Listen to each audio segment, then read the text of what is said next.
right. And What's going on, my man? Not much. It's been a weird couple of days.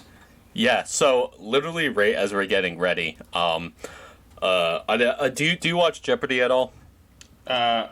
Not like actively.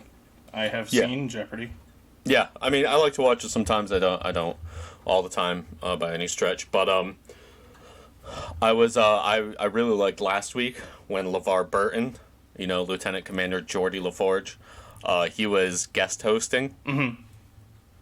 And he was great. I loved him. He was the one that I've always wanted to be the next host. Yeah. Of Jeopardy. And literally, I'm just like scrolling Twitter, and I saw that it says Mike Richards in advanced negotiations to become permanent host of Jeopardy. Damn.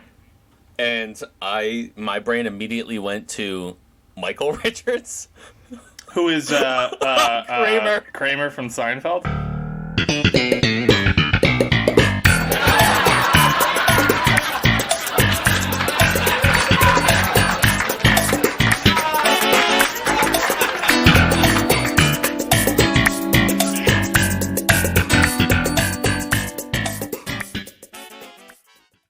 Who had, his famous like racist rant. Yeah. And I saw that and I was like, wait, what the fuck? Yeah. So like I'm just like, what the fuck? Michael Richards is going to be the next host of Jeopardy? Oh my god. Like, I didn't think that guy would ever get a job again. No, right. Like, how the hell are they going to allow that? But no, it's not Michael Richards. It's Mike Richards. It's but like that would have been so the classic funny. Mike Myers versus Michael Myers, Yeah. Fudge up. Oh, you mean SNL alum Mike Myers, not Hollywood masked killer Michael Myers. Oh, man. Classic mix-up. The classic blunder. Happens all the time. Yeah. All right, cool. Well, I'll have to check it out. I mean, I don't know who that is, but... Yeah, damn, that's a bummer, man. I was really hoping for LeVar Burton. I know. I think a lot of people were. And then there were those perverts out there that wanted Aaron Rodgers. Yeah, that or Ken Jennings, who I think is awful. Tool time for 200. This term for a long-handled gardening tool can also mean an immoral pleasure seeker. Ken? What's a hoe? No. Whoa!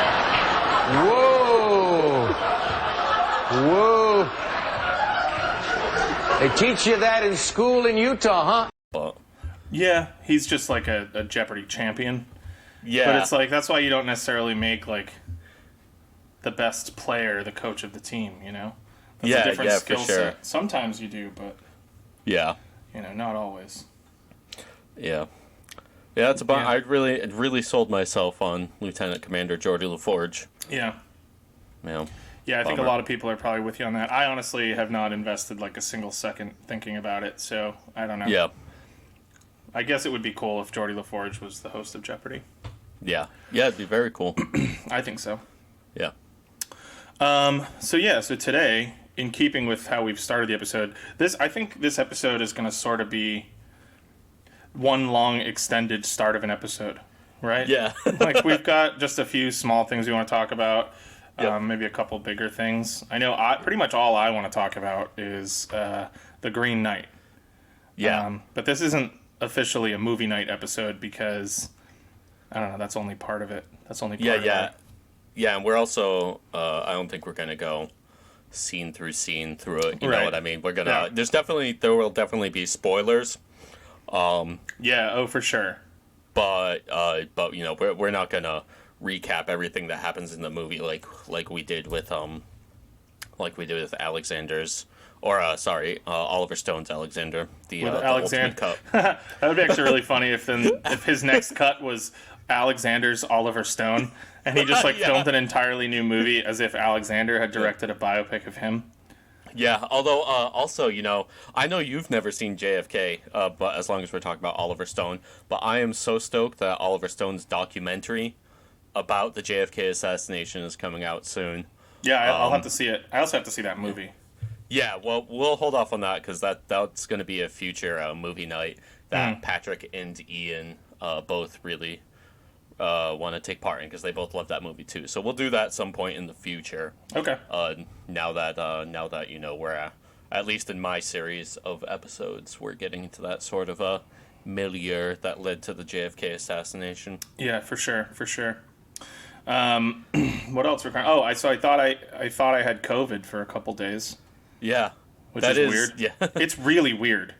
Yeah, I am flabbergasted that we both came back negative. So my partner and I, there was an exposure, and so we kind of hunkered down, and she started exhibiting symptoms. I started feeling a little under the weather. Her sense of smell disappeared for 2 days, and her taste was like dampened. And then it just like started coming back. She got tested 4 separate times at different locations, all came back negative. Does she have allergies? I mean, yes, but like, yeah. Dude, even when I'm congested as fuck, like, she was like picking up she's got a little dog. Yeah. Lola, which is the reason that we're here. We're dog sitting for Lola, who's awesome, but very old. And Lola pees and poops all over the place and has to wear a diaper and whatever. She's a little Yorkshire Terrier. She's almost 16 years old. She's blind and deaf. Stuff happens, yeah. Yeah. And those are smelly poops. She takes smelly poops. And she was like cleaning them up, and I was like, you can't smell that? Like, this is like a harsh, intense piss and shit smell. Nope, nothing. She had perfume sprayed on her wrist, right up to her nose, couldn't smell nothing. So... and she was breathing in. Like, it's not like she was just so stopped up she wasn't getting air in. So it was weird. It was weird. So we were both like positive. Psychosomatic or something. I don't know, man. We were both positive she had it, and then she didn't. And so, I mean, we're sick. We've got something. But it must just be... You're sick too? Yeah, I don't feel like... I haven't had anything with my sense of smell or anything, but I've just been feeling under the weather for a couple days. Weird. Yeah. So... I don't know, man. It's very strange. And it could, maybe it's that, because of our, we're both vaccinated. Everybody involved is vaccinated, in the entire exposure and everything. So it could just be that maybe we got like mini COVID for like a couple days. Yeah, maybe it hasn't, the virus hasn't replicated enough in your body to like actually test positive. Yeah. Maybe it's like below the limit of quantitation, but I don't know. That, We're both. I mean, so her sister's an epidemiologist, so we've been talking to her, and she was like, "Look, honestly, if the tests came back negative and you tested negative that many times throughout like the proper time frame, you should trust the tests because they're not as prone to being wrong as people think. You're more likely to get a false positive. Well, I mean, PCRs are pretty good. Yeah, yeah. She had 2 PCRs and 2 rapids just to, I don't know, for peace of mind, and over the span of 5 days, So, whatever. I think it's safe to assume that we don't have COVID. Or if we do, we're not. I don't know. I don't know what we're going to do. But yeah. Yeah. So here we are. Yeah.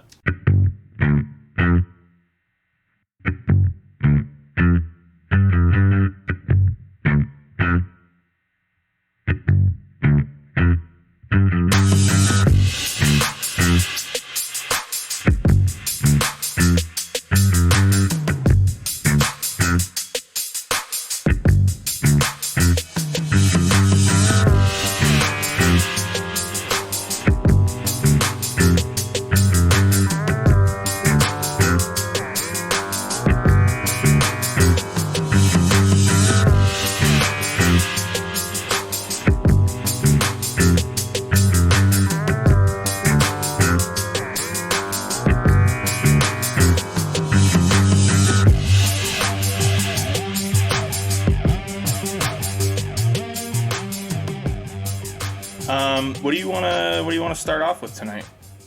I don't know. Maybe we can hit some of these smaller things I wanted to talk about. Sure. And then we can kind of get into the meat of the episode. Sure.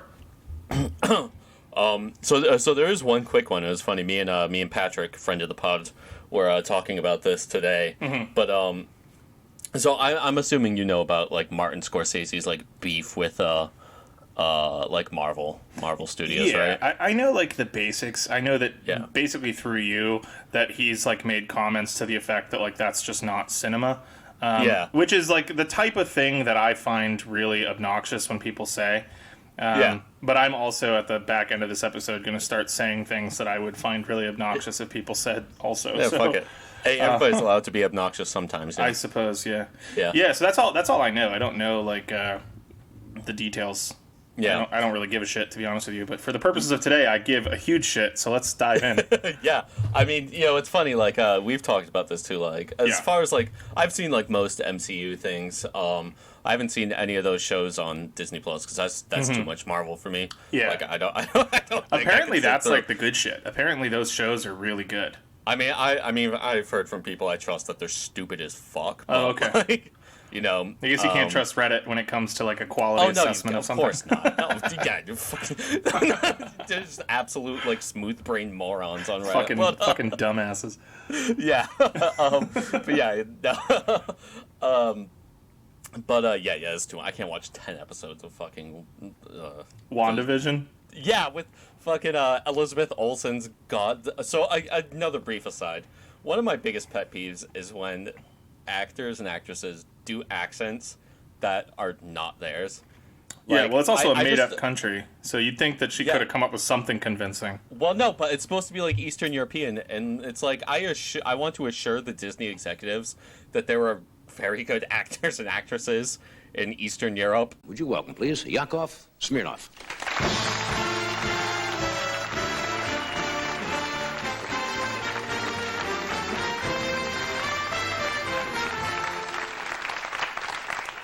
Hi. My name is Yakov Smirnov. I am a comedian from Russia.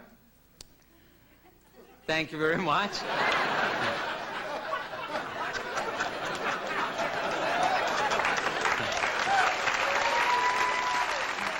Like, you don't have to get an American to do an awful, like strained Eastern European accent.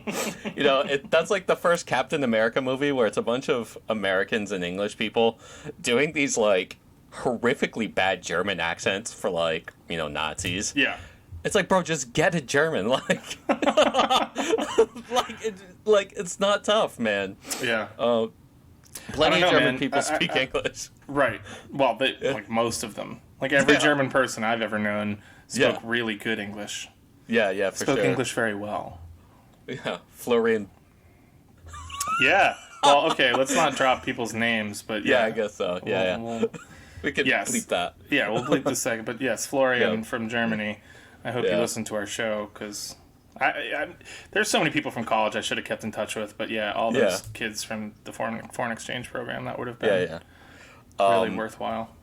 But yeah, anyway, so so that's just too much MCU for me. But for me at least, it's like garbage cinema, like popcorn cinema. You know what I mean? Yeah. But like one of the annoying things, it's like it's at this point, it's just the fucking monoculture. You know what I mean? Like it is the dominant form of culture, and for these people, for a lot of them, it's still not good enough. Like the fact that like Martin Scorsese, who like honestly probably Martin Scorsese's like worst movie, has probably more artistic merit than like every MCU film combined. Sure.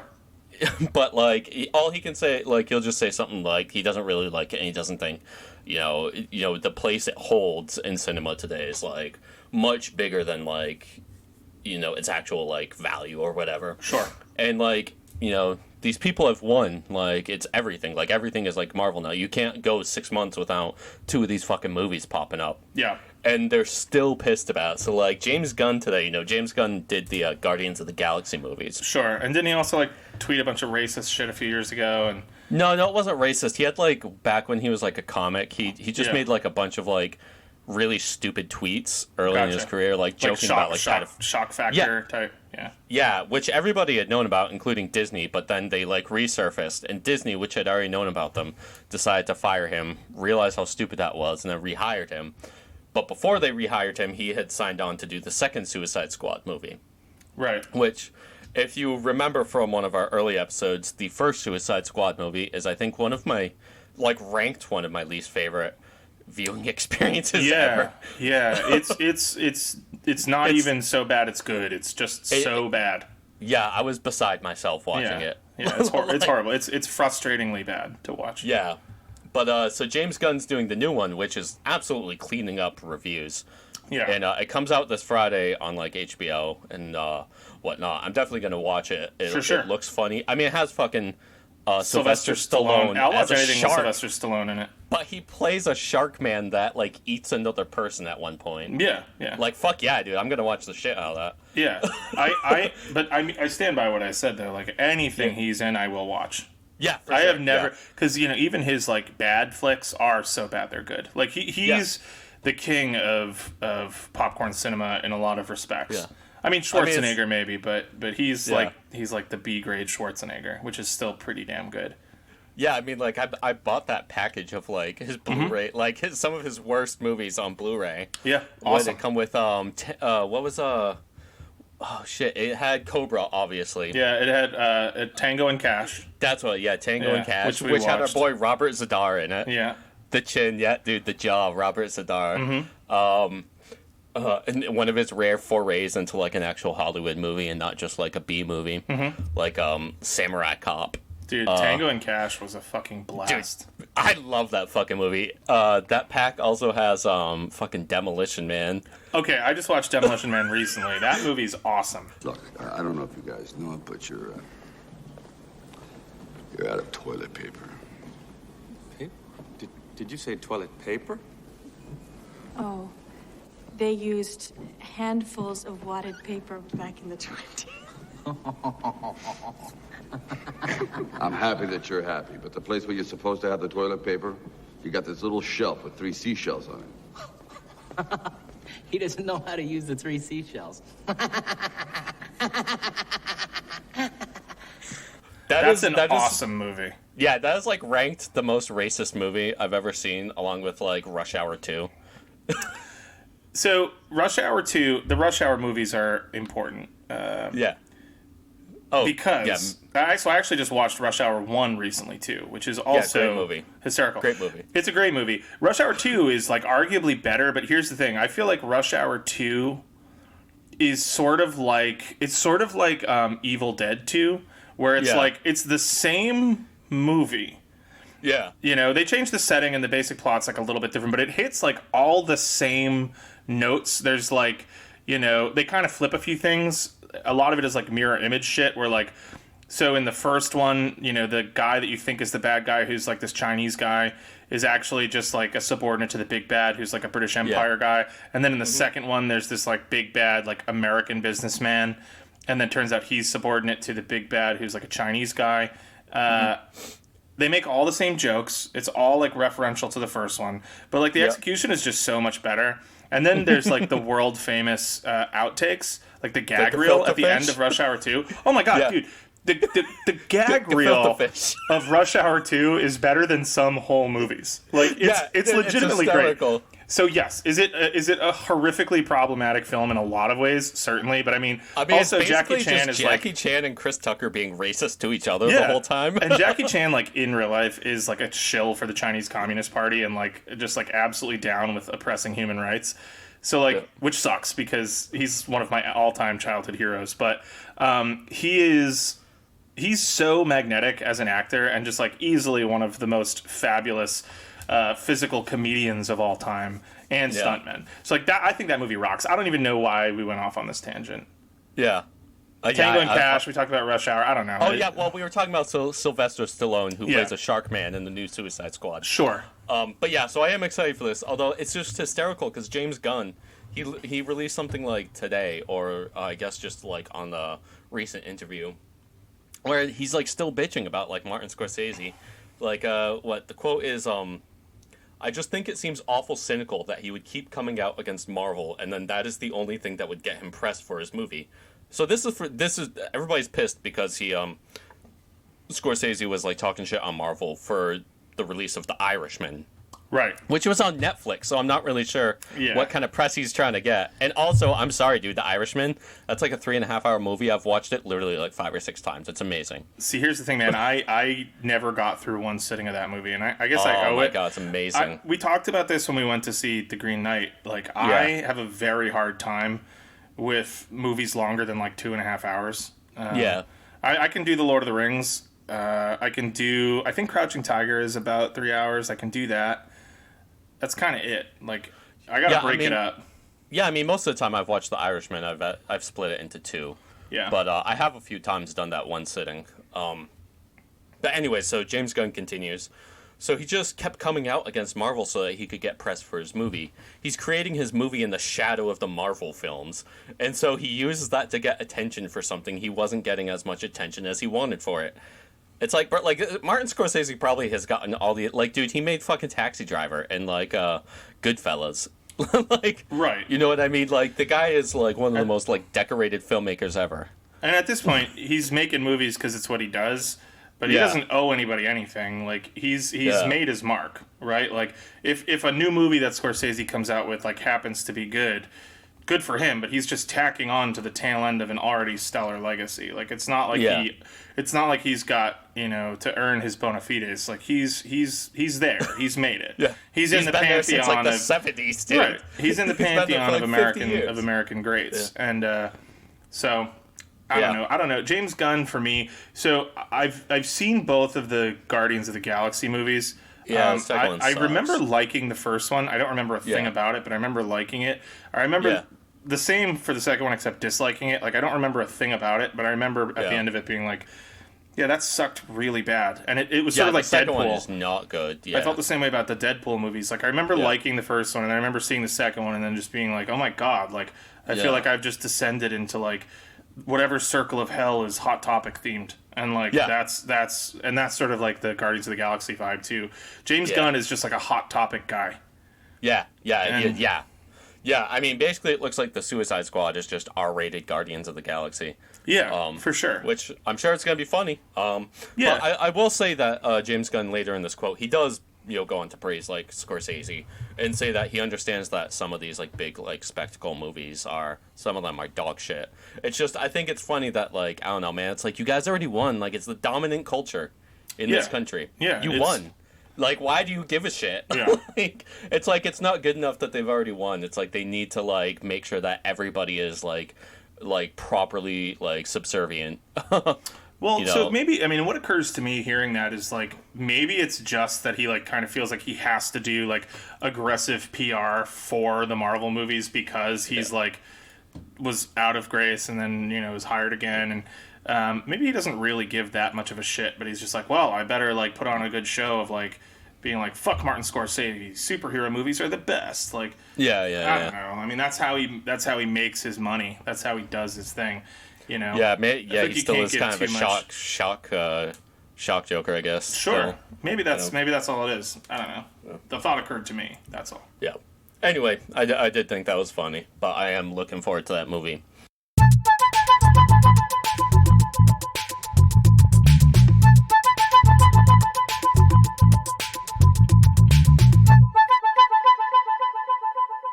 Yeah. The other thing I wanted to talk about a little bit was some modern politics. So the Ohio 11th Congressional District special election just took place yesterday. Oh yeah, man, I've been all over that. Yeah, and unfortunately, I haven't really been. I'm sorry.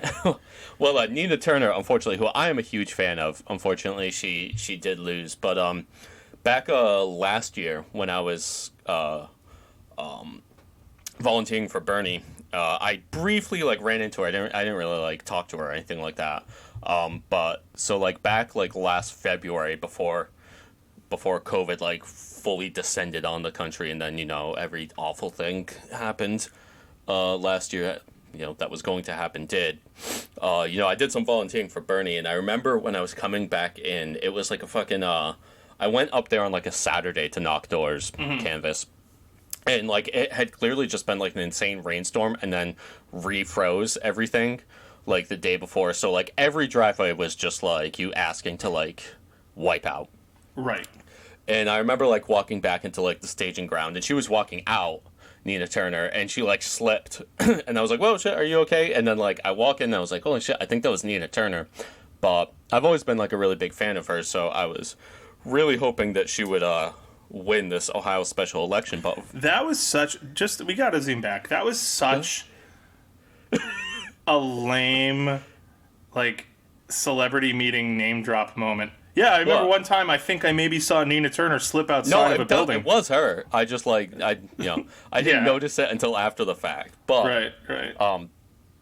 I was like kind of starstruck after it too. I was like, holy shit, that was Nina Turner. Like as I'm just like walking in, I'm like pissed off. I had just been like knocking doors in this like rich New Hampshire town where I was just getting like heckled almost every single door I went to, knocking on them. You're very heckleable. Thank you. But it was like freezing cold out. It was like my one day off that week, and I just like drove up there like 7 a.m. to do it. So it was like 5 p.m. But anyway, so she's a former state senator from Ohio, and she was one of the main surrogates of the Bernie campaign. And so she was running up against really the field, and at one point she was up by like 35 points. But then like an insane amount of Democratic like corporate money came like funneling in. The final tally rate going into the day was that the Democratic Majority for Israel PAC ended up spending almost more money against Nina Turner on like anti-Nina Turner ads than like basically every other PAC spent combined. Wow. But then once you add in their total, that one PAC, the Democratic Majority for Israel PAC, for the total that they spent on pro-Chantel Brown ads, which was their main opponent, it was just like insane. Yeah. How much more. And it's kind of like one of those situations, it's like I understand that there's like a few like more like progressives and whatever socialists in Congress right now that it's funny. It just seems like nothing is getting done, and also like now a game plan has like come out on how to defeat these like sort of insurgent like progressive. I hate that term, but like more like left wing leftist like socialist campaigns. It sucks. Although I do want to caveat that by saying Cori Bush, who she lost her first election, won her second one. She's pretty much single-handedly just extended the eviction moratorium. Wow. That had lapsed. Yeah. So did you hear anything about this? Just from you, like you sent a text about it, and I read it, and that's it. I've been distracted, man. I thought I had COVID for a couple days, so I've been. Yeah. Well, anyway, the Biden administration, self-proclaimed the most progressive administration since FDR. Sure. Yeah. I buy it. Yeah, absolutely. I'm buying Biden. Like they just let the eviction moratorium like lapse, and then Biden and Pelosi were basically playing like fucking hot potato on whose job it was to extend it. Finally, after both letting it pass, Nancy Pelosi like tweeted out saying like the CDC really needs to ask itself why it's not stepping in to extend it. Now, Congress was supposed to like go on vacation, which is insane to me how often they fucking go on like month-plus vacations while like doing absolutely nothing. And then Cori Bush just straight up like slept at the Capitol steps, like putting on basically just like we're not like going home until we like figure this out. And after 5 days of her sleeping on the steps, they extended the eviction moratorium. Wow. Yeah. So I do want to say like it seems like really nothing's getting better, but at the same time we do have individual people like her that who are still putting in the effort to fight for what's right. Yeah, I mean just getting something done. Sure. And I'm not really sure like how many of these I guess like socialists or leftists get into Congress. I mean, is it really going to create a strong enough bloc to do anything? But I do hope Nina Turner gets another shot and eventually gets in. And, I think she could kind of do some of the stuff that you see Cori Bush doing, stuff like that. So, yeah, I hope so. Because things like the eviction moratorium are so vital to so many people right now. It's like you were saying, it's like, where are these people going to go? I mean, so like many people were about to end up homeless. Yeah. And this is obviously not a country that does much to protect the homeless. So, as a matter of fact, it pretty much criminalizes it. Right. And so, you become homeless, and it becomes exponentially harder to claw your way back out of that hole. And find yourself back in a situation. At least if you have hot water and a shower and a roof over your head, that's a starting point to try to work your way out of whatever situation you found yourself in. And it sucks that you even have to think like that in this country, but. Yeah, and then one of the things that just like sends me like into like a fucking spiral is like anti-homeless architecture. Oh yeah. And the city I live in, New Bedford, if you go onto any local New Bedford Facebook pages, and just don't gouge your eyes out immediately, you'll see like tons of people who aren't well off themselves complaining about like panhandlers and shit like that. Right. So much to the point that like New Bedford has been putting in like anti-homeless architecture, including like they'll take the cobblestones at like medians and they'll turn them on their side. Jesus Christ. To make it harsh to stand there, so then people start, just bringing boards with them and putting them on top of them. Yeah. Which they shouldn't have to do. So fucking, I just saw today, New Bedford installed new anti-homeless architecture that it's basically like just bricks, all at different levels, going up inches and shit, with like huge spaces in between them and stuff. It looks like a city like skyline, in order so that you can't even put a board across it to lay on it. And I'm looking at this like this median. It's insane looking. Like, the fucking city spent how much money making this that they're eventually just going to get a lawsuit on because somebody is going to walk across it drunk one night and break their leg, or some car is just going to like, there's going to be like some kind of like car accident or something like that where they go over that and it just annihilates the undercarriage of their car. It's just like, this is going to cause so many more hassles instead of just, I don't know, spending any amount of money to help out people in need. Yeah, it's and so to circle back a little bit, when you were saying like on the New Bedford public pages and stuff, you see like people that aren't themselves very well off complaining nonstop about the homeless. That seems to be like the number one tactic, is to sort of, and it always is, but to sort of like weaponize the lower classes against the even lower classes, Yeah. And if you get them convinced that like somehow their already difficult lives are being made more difficult by these people with harder lives, it distracts them from the fact that like that person's not impacting your life negatively really at all, Yeah. Then who is? Yeah. It's pretty bogus. Not that that's not like a hot take or anything, but it's really upsetting. I know. I'll obviously this doesn't help our listeners, but I'll send you a picture of the fucking thing later. Yeah, please do. The like new meeting, it is like one of the most insane things. Yeah, I'm having a hard time. Like, I mean, I can sort of picture what you're talking about, but please like, send it to me. It's just like at different levels, you know what I mean? With like all these spaces in between them, perfect spaces to get like your foot caught, and then like a brick right there to stop your momentum halfway up your shin. Right. That's awesome. Yeah, that's good. Shit, man. Well, God bless New Bedford. Yeah. NBMA, baby. Absolutely.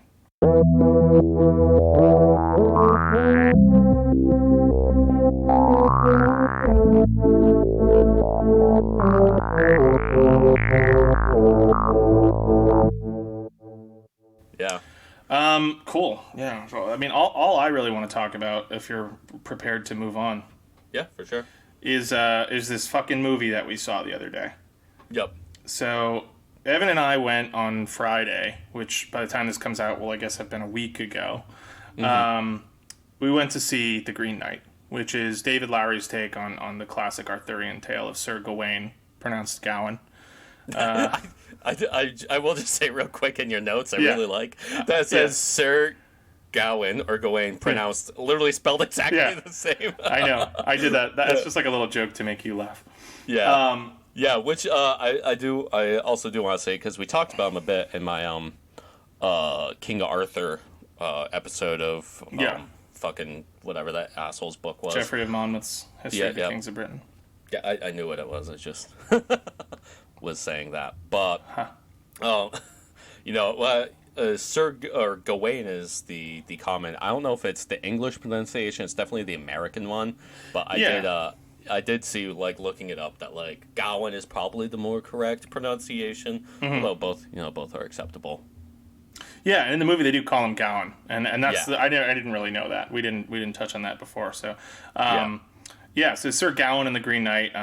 This is a story that was probably the most famous translation of this from Middle English is by a man named John Ronald Reuel Tolkien, who was, aside from being, the father of fantasy literature, was also like a lauded and established scholar of Old English, Middle English, Anglo-Saxon, a lot of the Old English languages.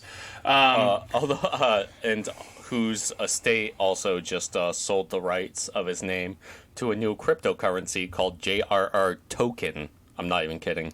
No fucking way. Yeah, and fucking who is it? The actor who played Pippin did like an advertisement for it that I saw on Twitter. That can't be real. It fucking is, dude. I'm not even kidding you.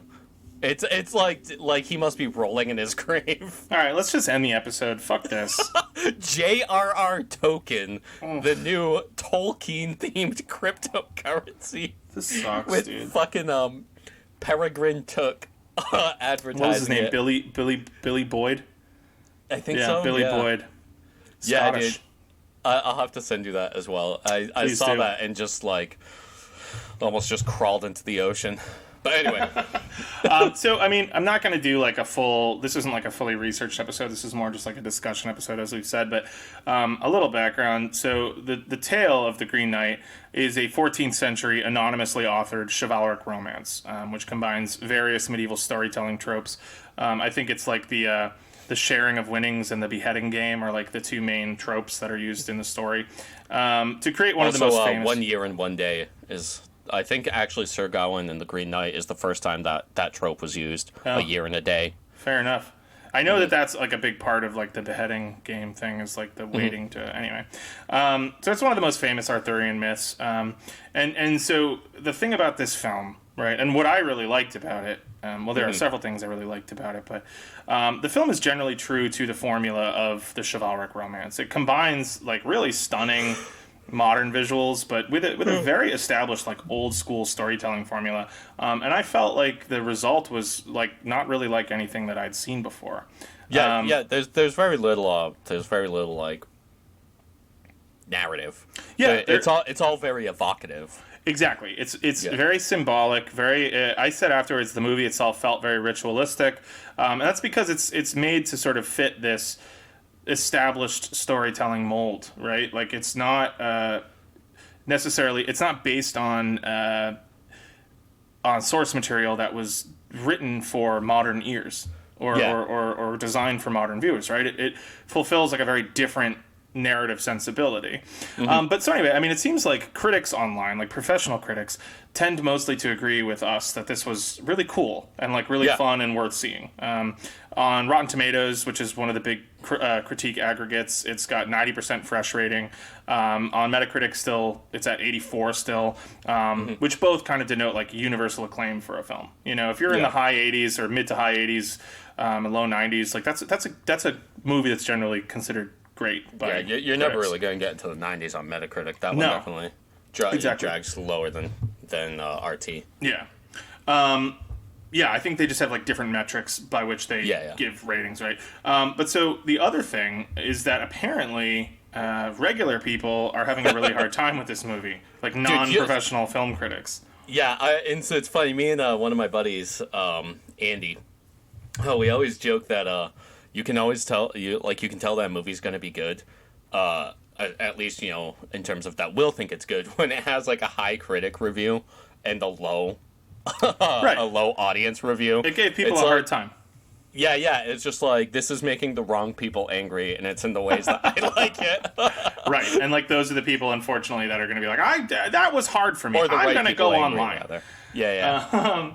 And so on the same review aggregators, so Rotten Tomatoes and then Metacritic, it's the viewer scores are like 53% and 60 respectively, which is much more towards like I called it the "this shit sucks" side of things.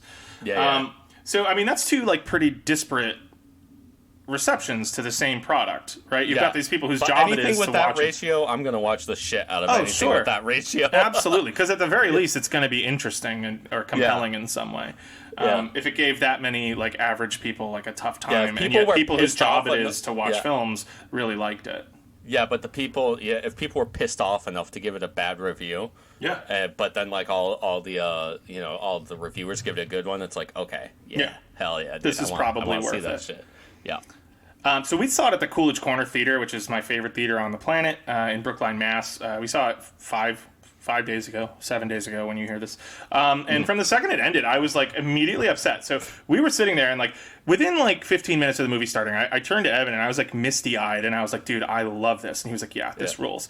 And so we're sitting there having like a great time. And throughout the movie, I started noticing like it was getting laughs in places that to me, it felt like it shouldn't have, and it almost felt like people were like laughing at the movie, like they were like, "That's so stupid."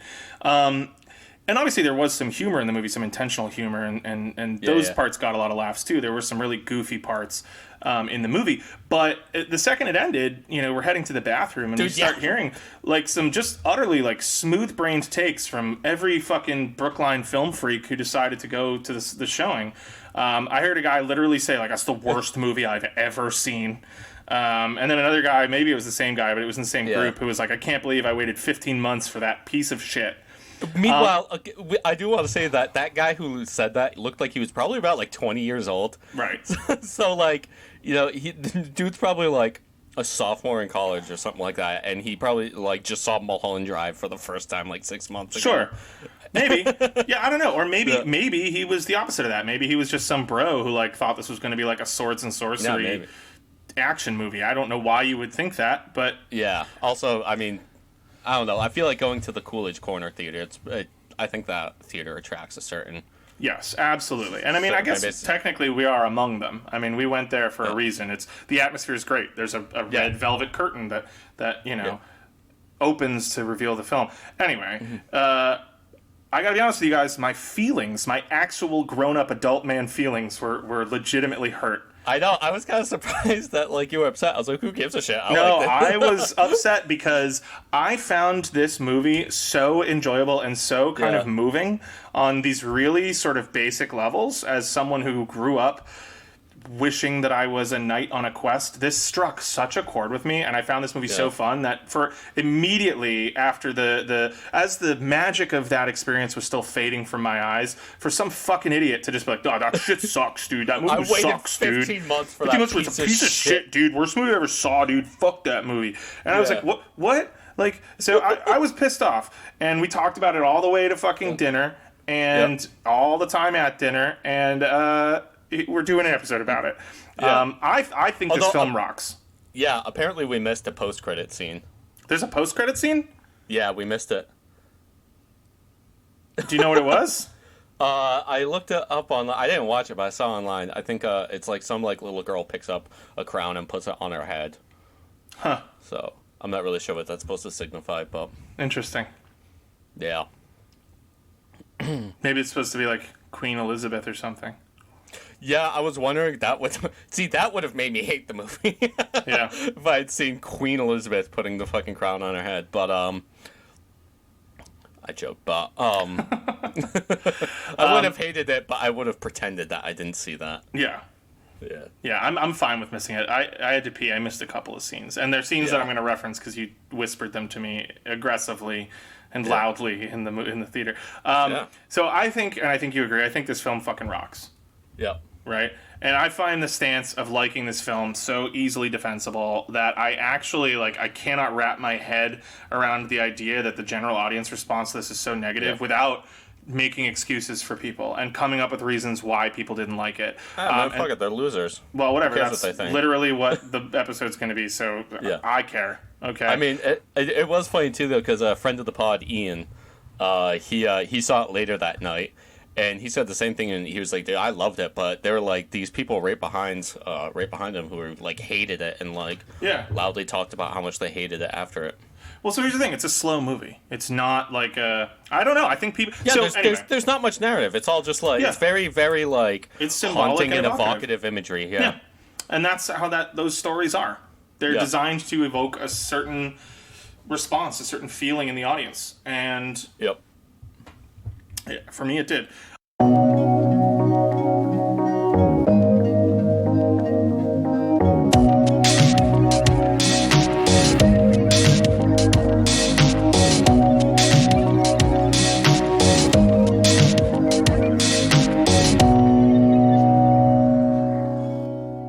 So why I don't think poop butts like the Green Knight. I call them poop butts.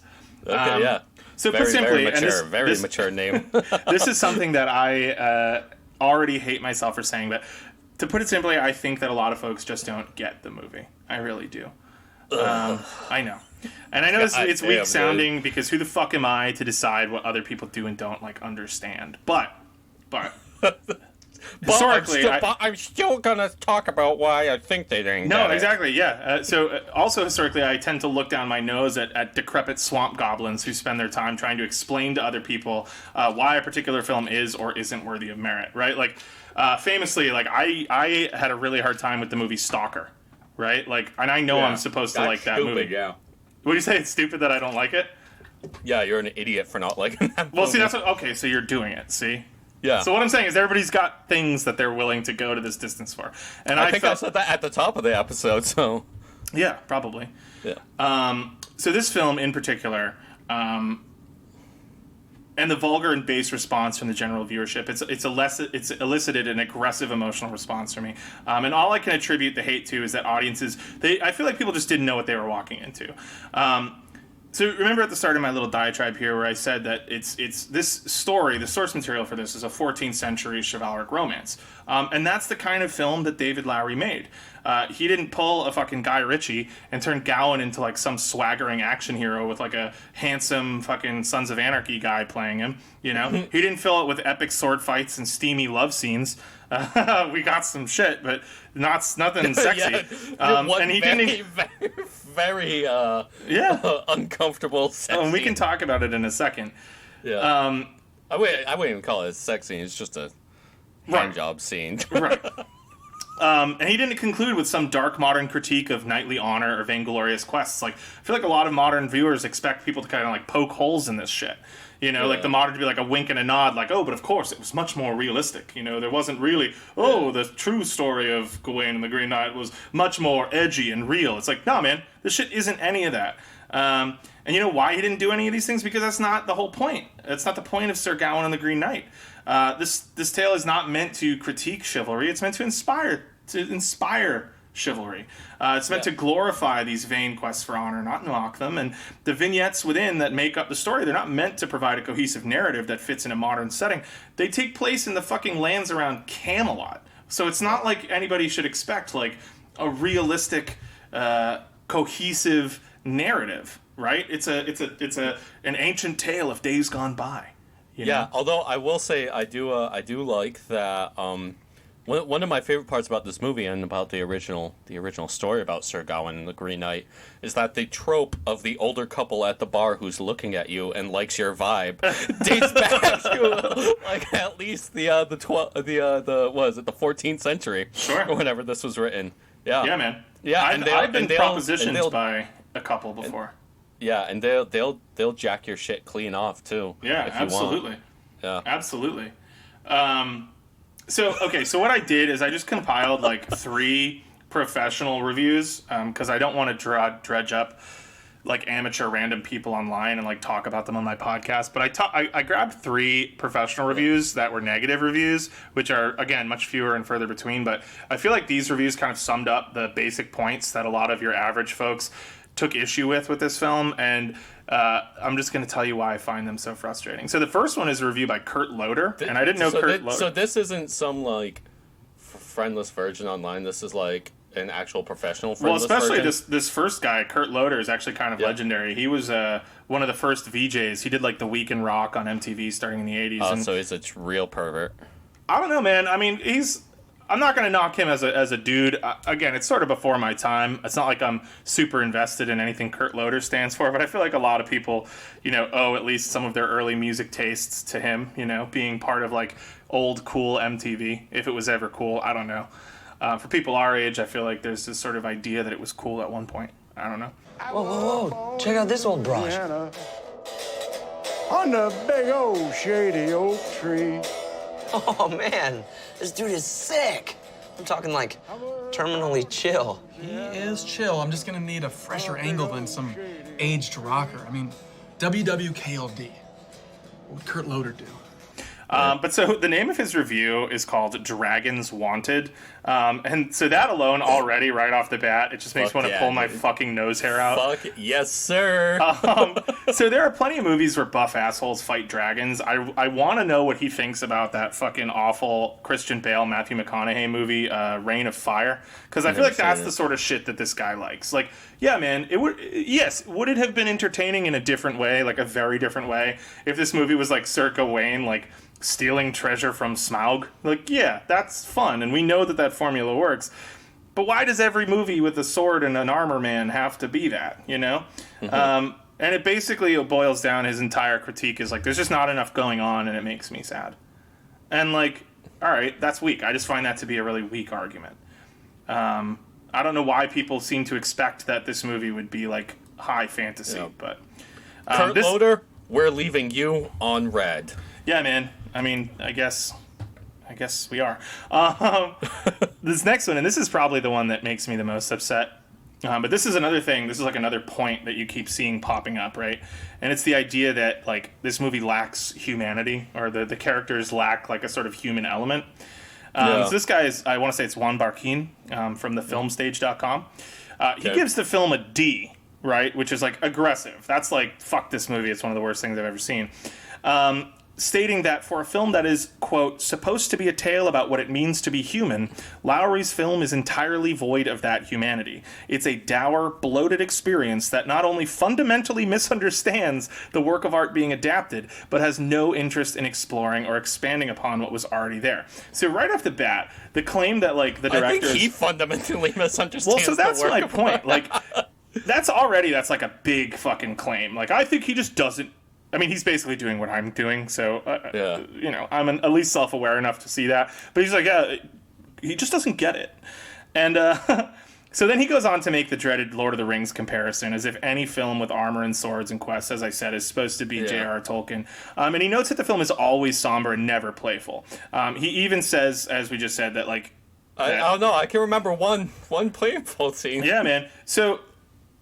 to me, watching a dude get jerked off by Alicia Vikander and then having his own seed smeared on his hand and then getting kissed by her husband, that's pretty funky and whimsical, all right?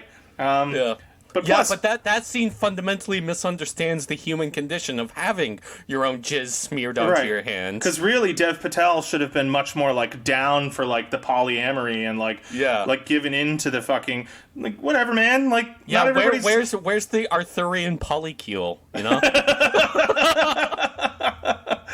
Oh man.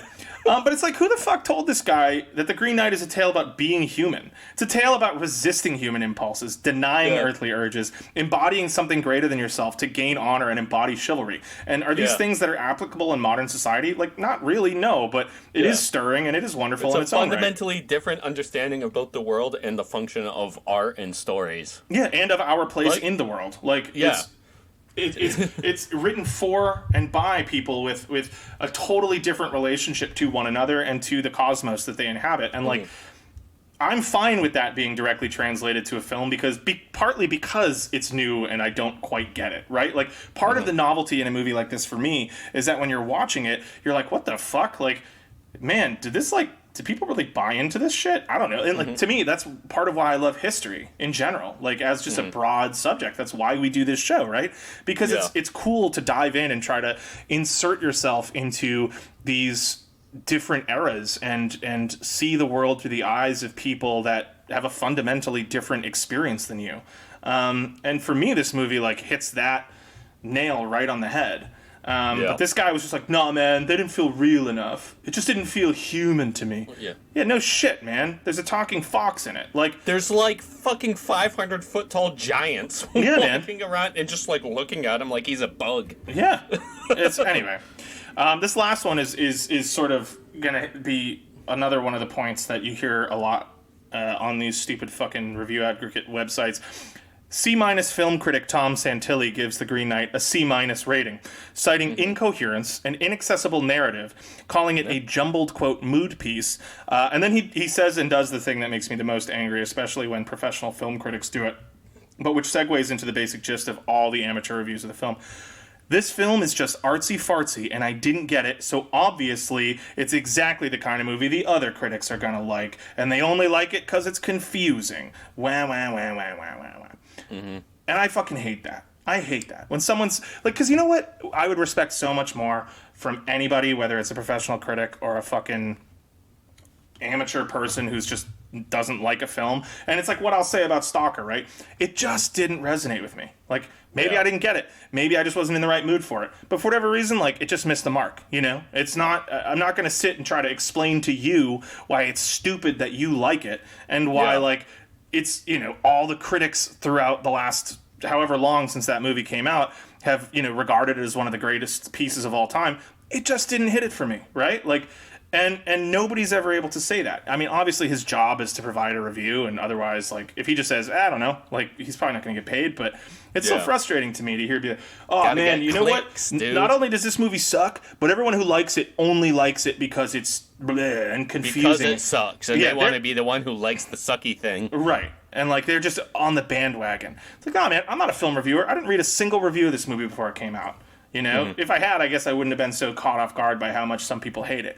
But I fucking love this shit.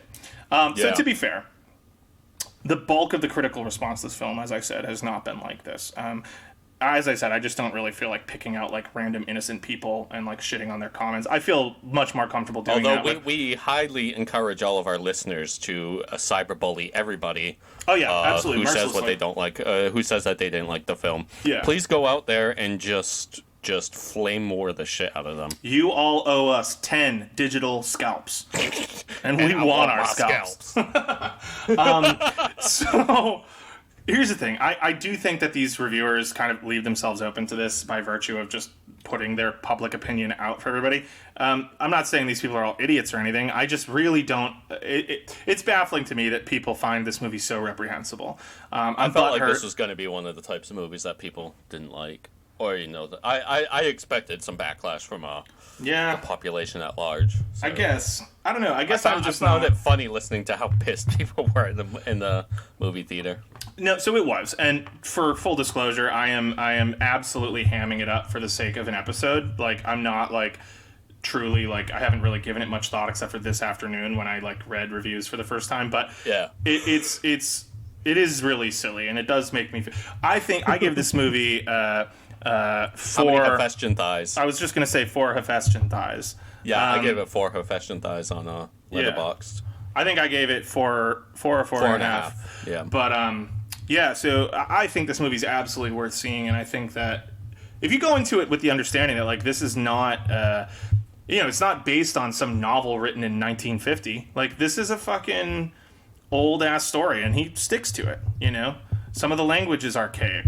It moves at a slow pace. It's not like high fantasy sword fighting action type. It's a vibe film. It's a vibe film, and if you're down with the vibe of, you know, watching a guy who's not some super studly warrior, you know, going on a doomed quest and ultimately being willing to face, you know, death for the sake of honor and overcoming that challenge. I mean, what's not to like, right? Like. Yeah. That's sort of every little kid who dreamed of being a knight. That's sort of a quintessential feel or mood for that sort of fantasy. And I don't know. I thought it was great, obviously, because I made this whole angry half an episode about it. So that's all I have to say. We could talk more about the movie if you want. Like how Alicia Vikander fucking jerks some, off. Game of Thrones alums in it, too. You know, the queen was Katie Dickey, who is the... She played, I forget, I don't even remember at this point. It's been so long since I read the books or watched. But Catelyn Stark's sister, the breastfeeder. Lysa Tully. Yeah, Lysa. And then Ralph Ineson, who's also in Game of Thrones, plays the Green Knight. Yeah. And he those plays, two are Dagmar Cleftjaw. They're the father and mother in The Witch, which is a great movie. Yeah. I like the movie The Witch. That's another one that, like, is divisive. Not everybody's into it. I haven't seen that one. Obviously, I love The Lighthouse, which is also by Robert Eggers, but I haven't seen The Witch. I think The Witch is you should watch The Witch, like, tonight. It's a fabulous movie. It's another like vibe piece, you know, like I mean, The Lighthouse is that, you know. Lighthouse is amazing. The Lighthouse is even more that. The Lighthouse is I fucking love that movie. Yeah, that movie's bananas. I've watched it a bunch of times. I had a friend who saw that movie in theaters like 3 times. Jesus, that's an undertaking. Why'd you spill your beans, Tommy?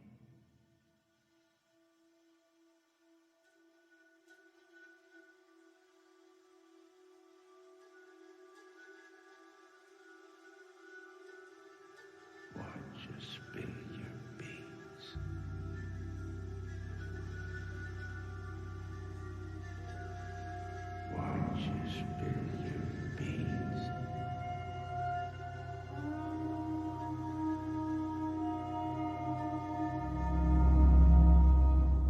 I watched it once in my own living room, and I was like, okay, like I loved it. I was glad I saw it, but I probably won't watch it again for a while. Yeah, I watched it a few times because I bought it on demand because that was like the only way to see it. Like you couldn't even rent it; you can only buy it. I was like, fuck it, so I just bought it. Watched it a bunch of times. Yeah, that one's good. That one's good. What other movies have you seen lately that you liked? Over the last, or I guess the COVID year. I don't know. Let me look at my Letterboxd because, like, to be honest with you, I don't watch movies nearly as often as you do. Yeah. I know the most recent movie that I watched. It's not letting me sign in. Yeah. Yeah, you hated Detour, which was nuts to me. Yeah, but you know what? I was also, like, tired and. Again, like, I'm not going to sit here and, like, make some argument that, like, that was not, like, a great flick. I just... Yeah, I love that movie. I just, like, wasn't super into it. And then after that, I watched Rear Window, which I love, and I've seen that movie before. Yeah. A lot of my movie watching lately has been, like, rewatching things. I mentioned it earlier in the episode, but I rewatched Crouching Tiger, Hidden Dragon recently, which is... I watch that every few years. That's such a brilliant flick. It's funny. One of my favorite horror movies of all time is Alien. It's a great movie. But other than Prometheus, honestly, I hadn't seen like really any other movie in that series, at least since I was like a kid. Yeah. So Aliens is pretty good. Aliens, James Cameron's, yeah. I love that one. So I watched that one recently. I think I'd only ever seen parts when I was a kid. Loved that one. I haven't bothered with the two after that one yet. But then rewatched Prometheus, and honestly, that movie got a lot of hate. I'm sorry, man. It's pretty bad. Like Ridley Scott, like, dude, his like the fucking like effects in that movie of like, the spaceship like coming into the planet. It's like, dude, he knows how to fucking do like a really, really like haunting and like awesome like scenes. Yeah, there's like some that. Really memorable parts in that movie. I'd have to rewatch it, but I remember the scene where she's like in the med bay and she has to like pull herself into the self surgery. Yeah, she has to cut out the face hugger from her own body. Talk about tension. That's an awesome scene. Yeah, that movie, honestly, it's very good. I had never seen Alien Covenant, so I watched that one. I still haven't. Dude, Danny McBride's in it. It's kind of silly. I still think it's good. I still liked it a lot. Yeah. And, fucking Michael Fassbender, he plays David again. Like, he's just like... Is that the guy from Assassin's Creed? What? He was in the Assassin's Creed movie. I don't know if you ever saw that. What? I never saw it. No, I didn't even know They made an Assassin's movie. Creed movie starring fucking Michael Fassbender. I didn't Which even is know nuts. that there was one. How nuts is that? We should watch that movie. I've never seen it, but I know that he's like way too much actor. Did Uwe Boll make it or something? I can't imagine because it got a theatrical release. Yeah, he hasn't had one of those in a long time. Yeah. But yeah, that one's actually good. I recommend you watch that one, Alien Covenant. I guess they're gonna make a third one too, so that's cool.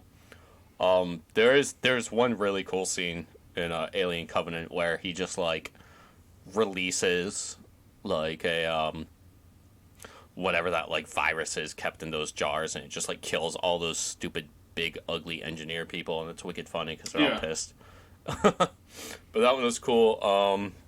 Also, I got a Criterion. You need to watch this one. Have you ever seen the movie with Robert Redford, All the President's Men? No. Not a big fan of it, but that was part of a trilogy of like basically like paranoia films. Mm-hmm. I can't Scott no fucking what's his name? Fucking let's see. Anyway, the movie I'm talking about is The Parallax View. Oh yeah. Fucking, you told me about Alan Pakula is the director for it. Yeah, The Parallax View is amazing. You need to watch that one. Warren Beatty is like the most handsome man in history in it, and it's just like there's like such insane like sound design and like usage of like colors in the movie. Like the first scene is super I think that one's like blue, and then the last scene is very red. I may have that backwards actually. I think the first scene is like wicked red, and then the last one's blue, and there's like all of this like really crazy just like usage of colors and sounds in order to like basically like simulate like kind of paranoia within you while you're watching it. It's really, really cool. No need to simulate, my man. I'm a fucking wreck already. Yeah, so dude, same. I'm sure I'll like it. Dude, I wish that I had been watching more movies. You know what I've been watching? So in the last couple days, right? My partner and I, Kristen, we have not been leaving the house much. We got some groceries just because we weren't sure and we wanted to keep everyone safe. So we watched like the whole first season of Peaky Blinders. Yeah, I haven't watched that.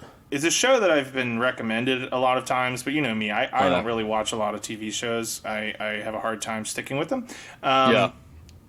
It was great. Yeah. I'm like really into it. You should check it out. Also, watched most of the first season of Arrested Development, which is rewatched. Yeah. Oh, I've seen it before, but it's honestly been a long time. Like Oh yeah, I've watched those first 3 seasons. I don't know, like 5 or 6 times. Yeah, I haven't. Maybe in college was when I watched the first 3. And I don't think I finished any of the new ones. Season 4, I think, is good, but specifically the original cut. They like recut it. Yeah. To like make it more like the other seasons, and it ruins like all the jokes because that show like season 4 was filmed the way it was because of like they couldn't get everybody to film at the same time. Right. So like a lot of the gags in the show are like things that like it just like keep like the narrative keeps expanding out. Yeah. And so like the joke is that all of a sudden these things that happened before are also happening concurrently with this. Yeah. And that there's like kind of like these things that you're seeing from different views, but the joke is that it's not funny until like the 12th episode that you see all of a sudden things that were going on in the 3rd and 4th. Right. So then when they recut it, it's like you lose like the best jokes in season 4. Can you still watch the original cut? Yeah, you can. Yeah. Okay. Yeah. And then I might watch that. Yeah, and then season 5, honestly, I got like halfway through it, and I was like, I don't think I've laughed once. Yeah. It's like they definitely like lost the magic. Oh man, I don't know. So I'm rewatching season 1, and I'm fucking laughing. It's amazing. It's like at least least 2 or 3 times per episode, I get like a full on belly laugh. It's I think those first 3 seasons are like among the funniest thing ever made. Yeah, it's really good. I also watched a couple episodes of 30 Rock, which I feel the same way about. I feel like 30 Rock, the first few seasons of 30 Rock, some of the funniest television ever fucking produced. I really, really like that show as well. Yeah. I'll have an apple juice. Oh, we don't have apple juice, sir. Then I'll take a vodka and tonic. Yeah, although right now I'm watching Star Trek Deep Space Nine. Mm-hmm. I for the first time, for the first time since I was like really a kid when I had seen like some here and there, I watched all of the Next Generation starting last fall, and then I finished it sometime during the winter. Yeah. And I had started Deep Space Nine, and like the first season is like not good, at least until the last couple episodes. But now I'm in like, so that took me a long time to get through, but now I'm in like the 3rd season, and it's as good. Maybe even better because it's like more serialized. Sure. So, although I haven't seen any of the movies yet, haven't seen the original series. There's like a million new series now, too. Yeah. I feel like Star Trek is one of those things that I'm never going to be like fully caught up with, but I have also been watching some TNG periodically, and I like that show. That's a fun show. Picard. I'm like most of the way through season 2. It takes me a long time to watch shows. Yeah. For at least for the for TNG, like definitely like season 5 is like my favorite. It's like amazing. Like towards the end of the run, it really really got good. Which is also apparently when Deep Space Nine gets like amazing. Is like seasons like 5, 6, and 7. That's what everyone says. For me, it's a lot of time invested to get to the payoff. But they're like 150 plus, more than that even. I think like 170 episodes for like both the Next Generation and Deep Space Nine. Yeah, they're both big shows, large undertakings. Yeah. Well, I kind of got to poop, so okay. I'm just putting that out there. No. I'm not rushing us, We don't have to leave that in. I probably will. I'll be honest with you, but What else? Anything else you want to talk about this week? I know it's kind of weird not having like a full game plan, but I kind of like it. Yeah. I mean, this was fine. I think we could start doing some episodes like that. That's fine. Just kind of like touching on a few smaller things. Especially helps, research for the other episodes can take a long time. For sure. Like, I've definitely had episodes that I've spent, like, well over 10 hours on. And, like, crunching that with, like, everything else that's going on can be kind of nuts. Yeah, so we'll probably start doing more of these where we just hang out and shoot the shit about stuff. Yeah. Which is kind of what a lot of podcasts do every week. Yeah. You know?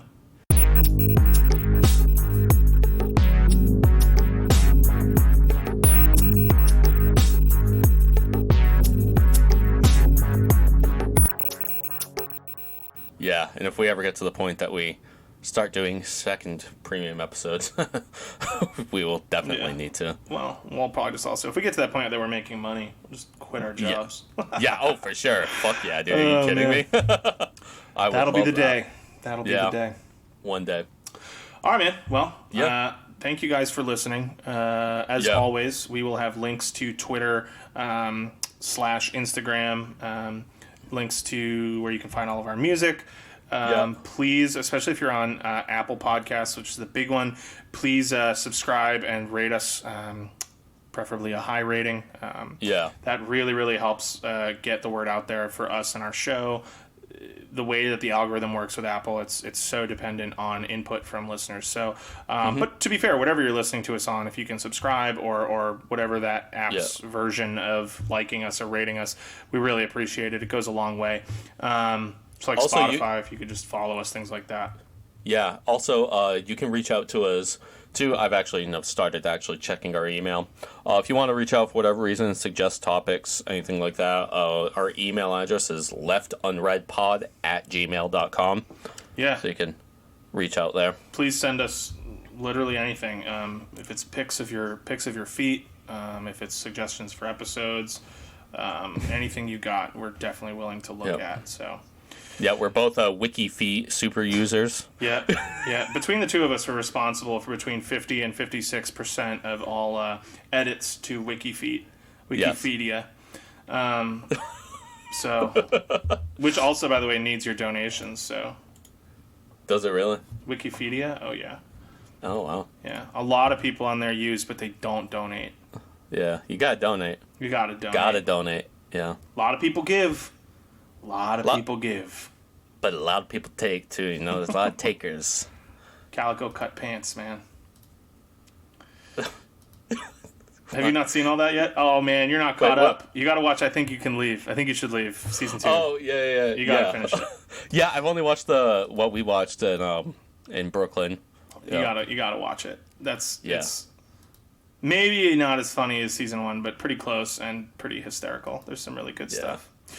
All right, guys. Well, thanks again for tuning in to Left on Red. As always, I am Cam. This is Evan. We love you all dearly, and we cannot wait to rejoin you next week. We'll be continuing the Opium Wars, and then back to the world of Alan Dulles. Yeah, I've got a big fucking stack of books, of which I've only read 2 of, that I'm going to be going through. Hell yeah. Well, you've got a little time, so make sure you get it done. Well, I'm not going to read all those before then. No, it's going to be a long undertaking. I expect great things from you, because I really liked that last one. Well, now, no, you can't put that on me. Now I'm going to make really them bad. liked that last one, so you better not let me down, because I really liked it. Yeah. Okay. Yep. All right, guys. Okay. Thanks. Have a great night. We'll talk to you all soon. Peace. Bye.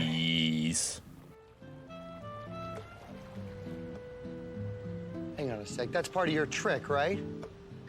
No. That's not my trick, Michael. On the next Arrested Development. It's my illusion. Michael relives a wedding nightmare. Oh, put him out! My hair! My beautiful hair! Push him in the I'm butthurt.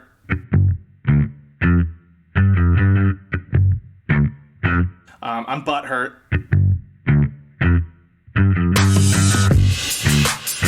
I'm butthurt.